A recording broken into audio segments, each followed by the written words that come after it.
आवाज़ उठाई हज़ार दफ़ा तबाह हुए, घूम आए सारा जहां, फिर भी तुम पर फना हुए। तुम शब्द का इस्तेमाल यहाँ पर देश के लिए किया जा रहा है। आवाज़ उठाई हज़ार दफ़ा तबाह हुए, घूम आए सारा जहां, फिर भी तुम पर फना हुए। और मैं हो गया भगत सिंह का इनकलाब, तुम फांसी की सजा हुए।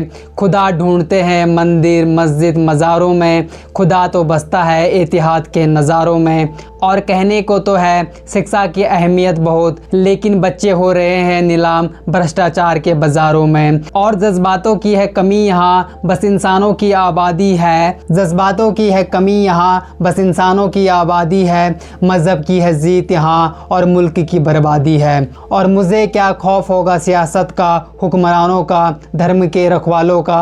मैं ठहरा भगत सिंह का इनकलाब, मेरी दुल्हन तो आज़ादी है। कल जंतर मंतर पे जो हुआ वो कोई आम प्रोटेस्ट नहीं था, वो देश के हजारों स्टूडेंट और यूथ का वो आक्रोश था जो पिछले काफी टाइम से अंदर ही अंदर पक रहा था। लेकिन सवाल ये है कि माचिस आखिर लगाई किसने, और इतने बड़े बवाल के बाद आखिर इस प्रोटेस्ट से देश के लोगों को, देश के स्टूडेंट को आखिर मिला क्या। सरकार को लगा था कि 18 तारीख को जब उन्होंने सोनम वांगचुक को डिटेन किया तो आवाज़ दब जाएगी। उनका कैलकुलेशन था कि स्टूडेंट का आंदोलन सिर्फ सोशल मीडिया पर ही ट्रेंड करता रह जाएगा, ग्राउंड पर नहीं आएगा। लेकिन कल जंतर मंतर पे जो हुआ उसने सरकार के सारे कैलकुलेशन गलत साबित कर दिए। लोग गुस्से में थे और वो गुस्सा कर सड़क से लेकर पार्लियामेंट तक गूंजा। कल सबसे दर्दनाक और शर्मनाक चीज़ पता क्या थी? एडमिनिस्ट्रेशन और पुलिस फोर्स का रवैया।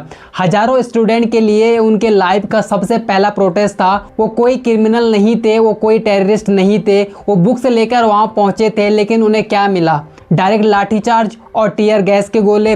पीसफुल तरीके से आवाज़ उठा रहे यूथ पर जिस तरह से लाठियां बरसाई गई वो देखकर हर कोई दंग रह गया। हाँ, माना कि पुलिस वालों के पास कोई ऑप्शन नहीं था, वो भी मजबूर थे, वो भी बस अपना काम कर रहे थे। माना कि लाठी चलाने के अलावा उनके पास रास्ता नहीं बचा था, लेकिन कितनी ज़ोर से लाठी चलानी है ये तो उनका ही डिसीजन था। किसी का सर ना फूटे, किसी के हाथ पैर ना टूटे, ये तो उनके कंट्रोल में था। रात को चैन की नींद तो ये भी सो नहीं पाए होंगे। इनके घर में भी तो उनके बच्चे होंगे, भाई बहन होंगे, माँ बाप होंगे। क्या उन्होंने इनसे सवाल नहीं पूछे होंगे और क्या इनके पास उनका कोई जवाब रहा होगा? लेकिन इस पूरे खौफनाक मंजर की सबसे खूबसूरत बात पता है क्या थी? ब्रूटलिटी के बावजूद भी स्टूडेंट टूटे नहीं। अगर थोड़ा बहुत आक्रोश देखने को भी मिला तो पुलिस के इस ब्रूटल रवैया के रिएक्शन था। बाकी स्टूडेंट ने आखिर तक इस मूवमेंट को पीसफुल रखने की पूरी कोशिश की और इस प्रोटेस्ट के सबसे खूबसूरत और सबसे बड़ी ताकत बनकर सामने आई प्रोटेस्ट की शेरनियां।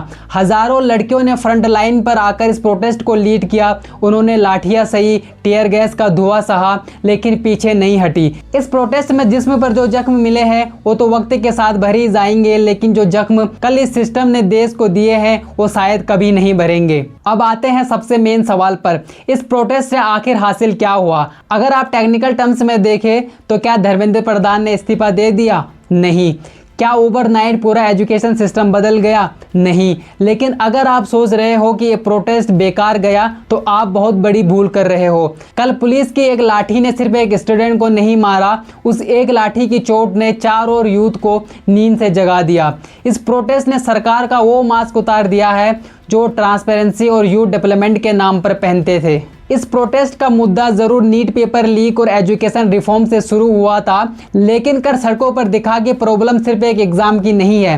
प्रॉब्लम डिले हो रहे रिजल्ट की है, बेरोजगारी की है और यूथ के फ्यूचर के साथ हो रहे खिलवाड़ की है। सिस्टम को भी अब समझ आ गया है कि देश का यूथ अब चुपचाप नहीं बैठेगा और यही इस आंदोलन की सबसे बड़ी जीत है। प्रॉब्लम सिर्फ एक एग्जाम की नहीं है, प्रॉब्लम डिले हो रहे रिजल्ट और यूथ के फ्यूचर के साथ हो रहे खिलवाड़ की है। उर्दू के मशहूर शायर इर्तिजा निषाद ने ऐसी ही किसी सूरत हाल के लिए कहा था, कुर्सी है तुम्हारी ये जनाजा तो नहीं, कुर्सी है ये तुम्हारी जनाजा तो नहीं, कुछ कर नहीं सकते तो उतर क्यों नहीं जाते। जिस सरकार को इतना गुमान था कि उनके सामने कोई खड़ा नहीं हो सकता, 2024 में जो अब की बार 400 पार कह रहे थे वो 250 के पार भी नहीं जा पाए थे। उनके सिर झुके हुए थे, लेकिन फिर भी उन्होंने इससे कुछ सीखा नहीं। और अगर अब भी इस यूथ के गुस्से को हल्के में लिया गया, उनकी आवाज़ को दबाने की कोशिश की गई, तो आने वाले वक्त में 2029 में 150 के पार भी जाना इनके लिए मुश्किल हो जाएगा। लेकिन ये मैसेज सिर्फ रूलिंग पार्टी के लिए नहीं है, ये विपक्ष के लिए भी एक बड़ा मौका है। पिछले 12 साल में पहली बार सरकार इतनी बैकफुट पर आई है। जनता सरकार के रवैये से परेशान जरूर है, लेकिन उनका विपक्ष पर भी पूरा भरोसा नहीं है। अपोजिशन को समझना होगा कि सिर्फ पार्लियामेंट में बैठकर ट्वीट करने से काम नहीं चलेगा। जब तक आप ग्राउंड पर स्टूडेंट के साथ लाठियां खाने को तैयार नहीं होंगे, जनता आप पर भरोसा नहीं करेगी। आपको एकजुट होने की जरूरत है। जंतर मंतर की मिट्टी पर कल जो खून और आंसू गिरे हैं वो जाया नहीं होंगे।